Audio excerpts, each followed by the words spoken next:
Shopify helped businesses break sales records over the holidays with the world's best converting checkout. Let's hear that one more time. The world's best converting checkout. Shopify's legendary checkout makes it easier for customers to shop on your website, across social media, and everywhere in between. Now that's music to your ears. Any way you spin it, you can be a smash hit with Shopify. Start your $1 a month trial today at shopify.com/records. Time. Others can change it for us. We don't have to be stuck in a timeline. Hello, I'm Wendy, and this is part 2 of the interview with Tricia Brown, Time Shifts, Sasquatch, and Paranormal.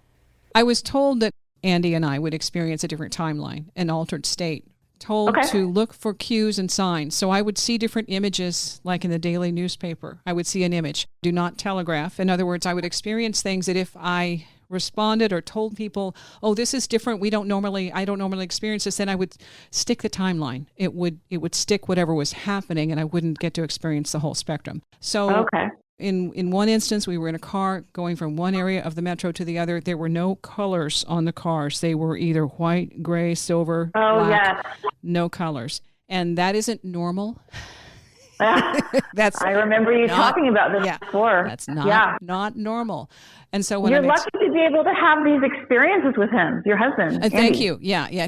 That's one thing that has helped me be more comfortable and confident. When you have a partner who denies and devalues and makes fun of you or anything like that, that's your sign that you are not in a congruent relationship. And it doesn't mean you're going to learn from it, but do you want to hold that pattern? Because it's toxic. Those aren't easy relationships, but definitely I had my own learning curve with that. And it was necessary. I mean, the guides told me, you're going to go in and you're going to come out. And I'm like, holy cow, no. Wow. There was a lot of guidance with it, but at the same time, it was pretty traumatic. So with Andy, though, the things are validated, and I've been able to experience things with him, too, so that he can say, I heard this, too, or I saw this, too. That's so fun. Well, there was one point where he was redoing the front porch. He had no memory of this. I'm seeing the white boards that he pulled from the porch on top of the wood pile, and they were arranged JC. The carpenter, JC. And I immediately picked them up and threw them in the truck with more energy than I normally have, because I was cleaning up the front yard, and I was thinking somebody's spying on me because there was a helicopter going over. Seeing this JC, all sorts of things happened that don't normally happen. And heard people in the basement, locked the basement doors, and then heard somebody leave the basement, go out. I was told that there would be a pickup of some kind. I heard somebody in the basement. We did. The next morning, the screen door was open, and there had been a helicopter when the door closed during the night, helicopter over the house. I have no idea who it was. I'm not supposed to know. But those kinds of in other words, this was an incredibly difficult time to write anything down and make sense of anything. So I was told, do not write. Okay. And from that time on, I have been less linear in my record keeping, because I found sometimes when we are writing things, depending on how fluent we are, just ask Philip K. Dick, we have things happen that mirror our reality. And then it makes us wonder, who the heck is in charge? And so when I read Philip K. Dick's work, I could see some of my own things patterned in that and thinking, OMG, I'm not the only one. Yes. So that's it in a nutshell. Okay. Well, thank you for sharing this. I mean, it's really fascinating. And then you're receiving information that's really deep. And like you've described in your book that you didn't know what they were talking about. You had to look up some words. Yeah. It's not coming from you when it's stuff you don't even know. No. String theory, stuff like that. But that's what we can do. We just have to get out of the way, trust, and then also affirm and discern. Don't just accept it on face value. Do your own homework to say, can I quantify? Can I qualify? Can I find some kind of credible reference that will help me work with this information? I don't accept it just off as face, value. I look at it and say, and where is this going? Where does this lead to? How might this be helpful? And go from there. Right. True. Like why are you telling me this all of a sudden? What is this about? I mean, I've been being taught things since I was little. And then as my years it or learn it from somewhere else. And I'm like, wow, the stuff that I was told, kind of like a download of information, all of a sudden has been taught for thousands of years. And I'm like, wow. Yeah. Yeah. You know, well, geez, really neat. Finally filling me in. Thanks, guys. You could have done this when I was 7.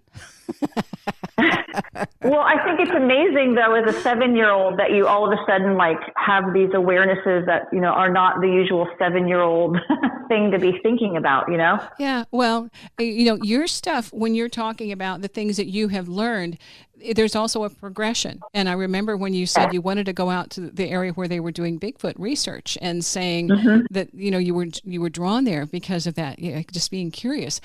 I had my own stuff with that. I was going for crystals and then found out about Bigfoot. I'm like, holy cow, again. I love that. It was crystals. No, it's Bigfoot. Oh, they're both. Okay. You had the same kind of thing when you were looking for that and had that experience. And that's what's so cool. Oh my God. I this. had an experience on, what day is it today? On Sunday. On Sunday, I had another experience. What happened? Okay. So I was hiking at the Cahaba River. I'm in Helena, Alabama now living. And I was told that there's been sightings at the Cahaba River. I don't know if I'm saying it right. I think that's the right way. And so I was walking on a trail that's a little bit, not completely flat. There's some gentle, hills, and it's not right on top of the river, but you can see it through the trees.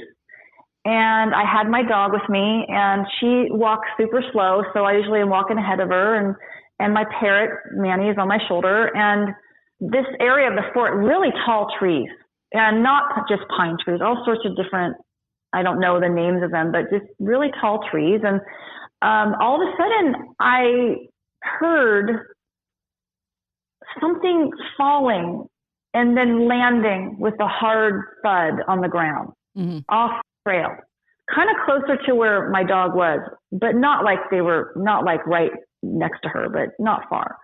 And then I heard, it was like the sound of a ricocheting way up high in the trees, and then another thud to the ground. And I realized they were rocks being thrown.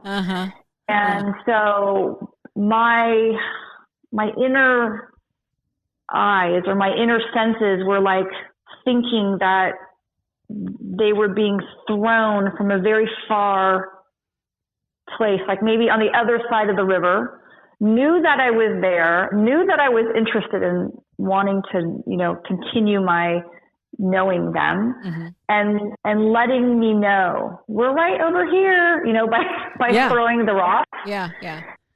So after like, I don't know, the second or third one, I yelled out, "Hey, stop throwing the rocks," like that.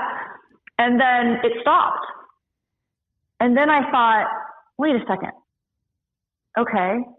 And then I said, "I'm Tricia. This is Manny. And that's Lucy." So then I tried to kind of go back to where the rocks were kind of landing and try to look through. And at the same time as I was hearing the rocks, it's like boing, boing, thud.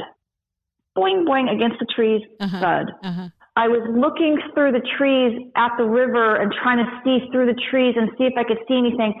And I was hearing what kind of sounded like hard plastic hitting against something. And, you know, I'm like, is there any kayakers over there? You know, I didn't hear anyone. I didn't hear any human voices.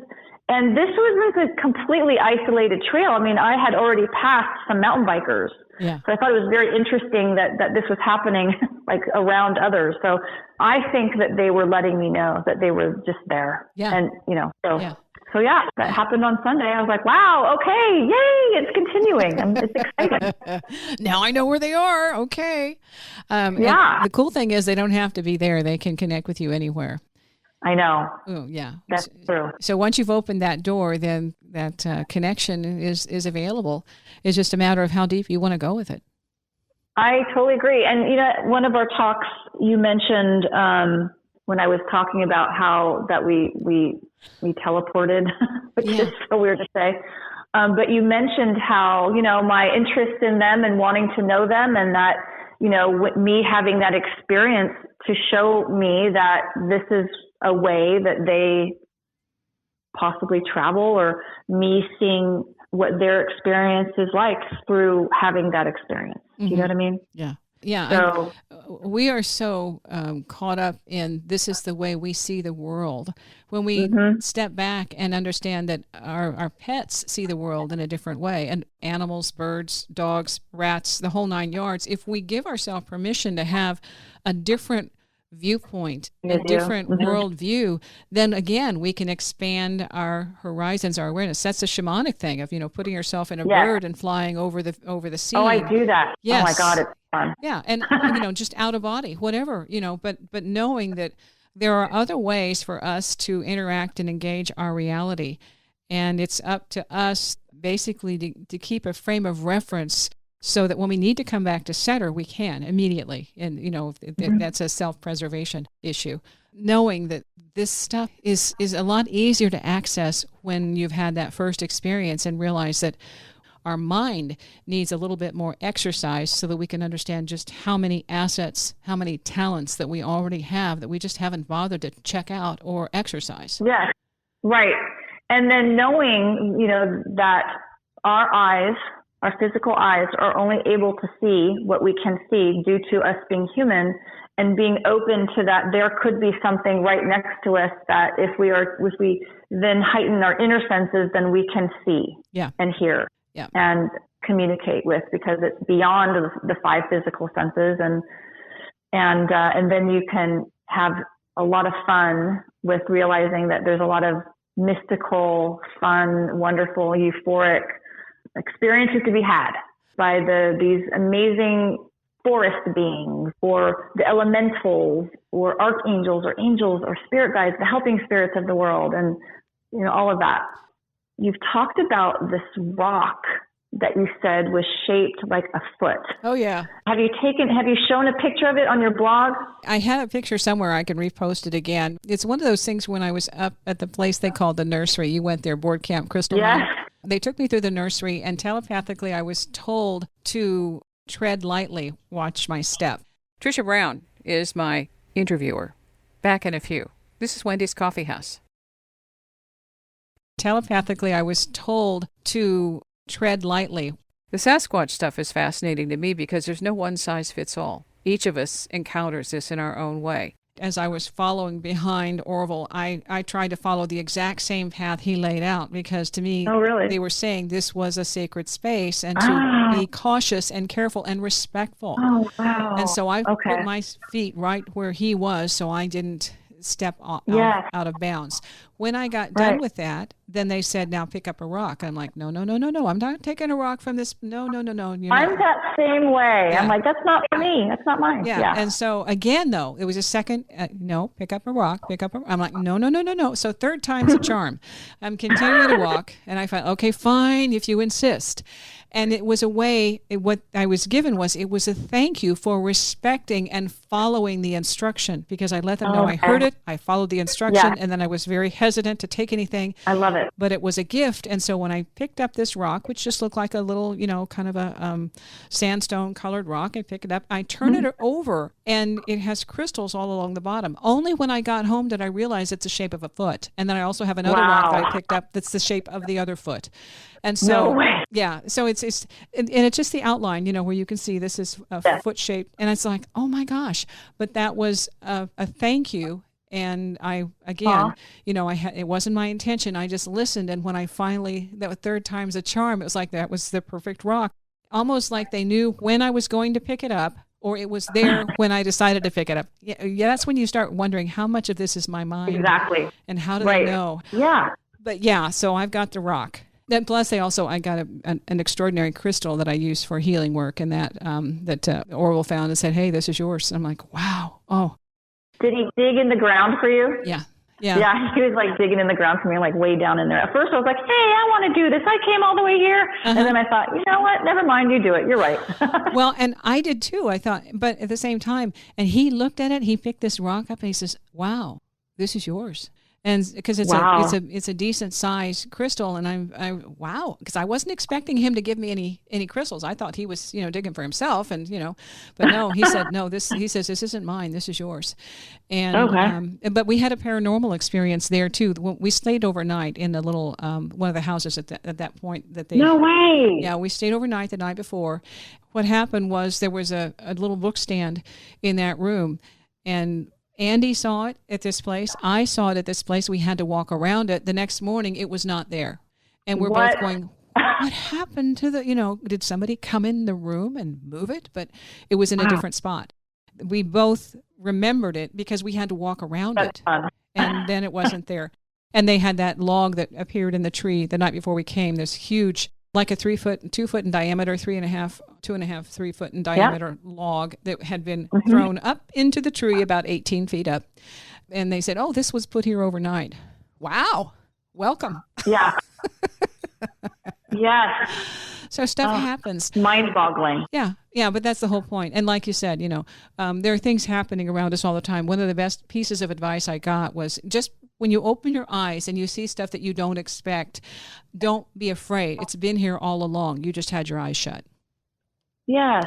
So I like that. Yeah. Yeah. So, and some people will say, I was imagining it or, because of the earlier messages that they were told. And it's like, no, this is real. Yeah. This is really happening. And everybody goes at their own pace. And so, like my grandmother said, just, take your time. When I got that meditation, okay, do I have companions? Do I have company? Do I have spirit guides? Is somebody here to help me? We are here. Oh boy, whoops. And I shut it down. Called grandma. They said we, okay. So, and it's a lot of. You didn't wait that much though to get back to it. Only a few weeks. It was about 87, 89, somewhere in there when I was first really working at understanding my spirit guides and meditating. The channeling didn't start until 97 when I had to figure out what was the purpose of the Nightlight. Why? How? Who is this? What am I supposed to learn from this? And then that's when I started doing the channeling, and I had to. It happened pretty quick. When that happened, though. Yeah, once that was the opening. Yeah, that was the opening. It was all of a sudden, it was like, somebody opened the floodgate, and there it was. And then you talked about how it really, you had lots of change happening quick in yourself once this was happening, right? Yeah. There were different things with healing, different things with, different abilities. The healing was a big thing. I would have something that would seem like it was a problem and it would go away. Like physical, emotional, mental, what? Physical. Okay. It was physical. I noticed different spots, like a different bruise on my stomach that was there for a very short period of time and gone. There were just things like that where my energy was changing. And if I did a channeling, I would heat up and then release the energy and it would be okay. Or I'd have a headache because the energy changed so fast. But I knew if I released it, then that would dissipate. Plus, I also wore different jewelry. I got my mother. Well, I worked with a Native American helper for a little while. She gave me a piece of jewelry that she made. And these are hematite. And it burned my skin. It burned my skin, and I had to take it off. Hematite doesn't do that. It's it's a cool stone, and it is a grounding stone. And I said, "What the heck? And she said, "No, because it's not compatible." My energy said, "I made those, and I created. I worked those stones, and so the energy is not compatible." So then I got from my mom, who had a hematite necklace for 20 some years. I got that. And that's what I used whenever I got a headache, and it took it away.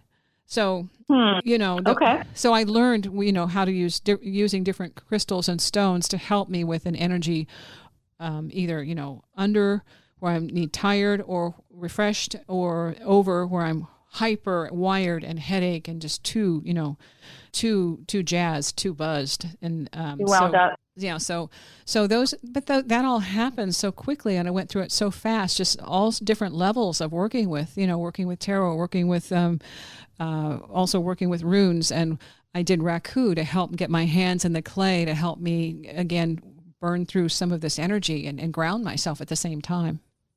Okay. So, yep. Yeah. So all Did of you that. do any diet change, like eating habits? At the time, I had to be careful. No alcohol, nothing, nothing like that prior to doing any channeling. And I wasn't much of an alcohol drinker anyway, so it's not that big a problem, but also caffeine. Right. So cut back on the caffeine, cut back on the sugars. When I channeled, I would need to have sugar afterwards because that would be a way to refresh the energy, because the energy would just come in and go through, and I would heat up. And I mean, it's a very, very buoyant feeling. You're jazzed. All of a sudden, I'm just really, when I'm channeling, then my energy just goes up. And I get tons of energy. You're vibrating, right? Yeah. Yeah. So there's this rush. And so then I would touch people to help if they need energy. Here, have this, please. Really? Oh, wow. Would they be able to feel it? Oh, yeah. Yeah. One person I did a reading for, it was so funny because it was a group, 3 or 4 people, her relatives, family. And so I did the reading, and she's allergic to cats. And so what happened is she came in my house, and I had cats, 2 cats, but her allergies did not happen during the time she was in my house. And the reason, the guide said, because of the cat aversion, cat allergies, because she was a mouse. She had mouse energy, which is very, really? very meticulous and very, and they, again, an aversion to cats because that's self-preservation. So it was really funny that that worked. And plus, during the time she was in the house, there was no response to it. It lifted that particular element from her while she was listening to that information. She was neutral. Okay. So that I found fascinating. Little things like that don't make sense to us, but we have different abilities when there's something we need to hear. And I believe that was why she had a reduction and didn't have to worry about the allergy while she was in the house, because it was information that was important for her to hear. Yeah. Okay. So. Wow. Yeah. Pretty neat. Oh my gosh. There's so much interesting things that we can talk about. You've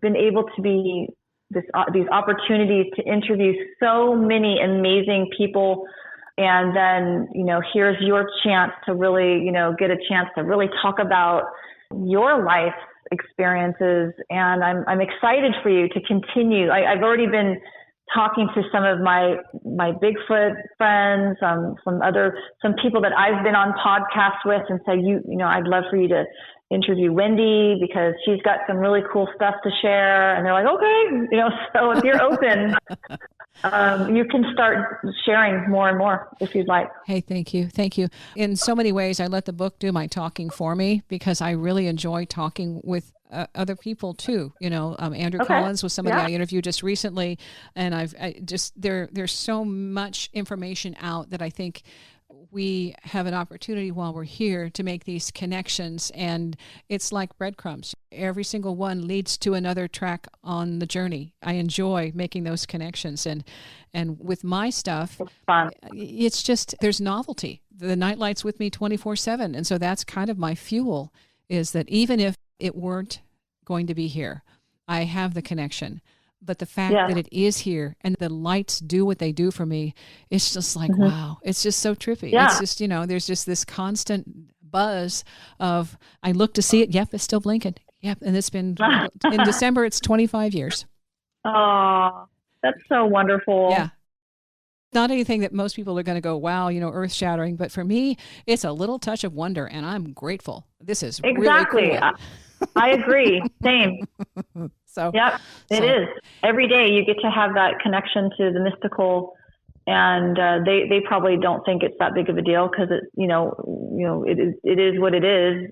But for us, because we're still in this human forms, it's super fun. It's the light. It's the light. That's the light they always talk about. Thank God it's not a lightning bolt. I'm good with that.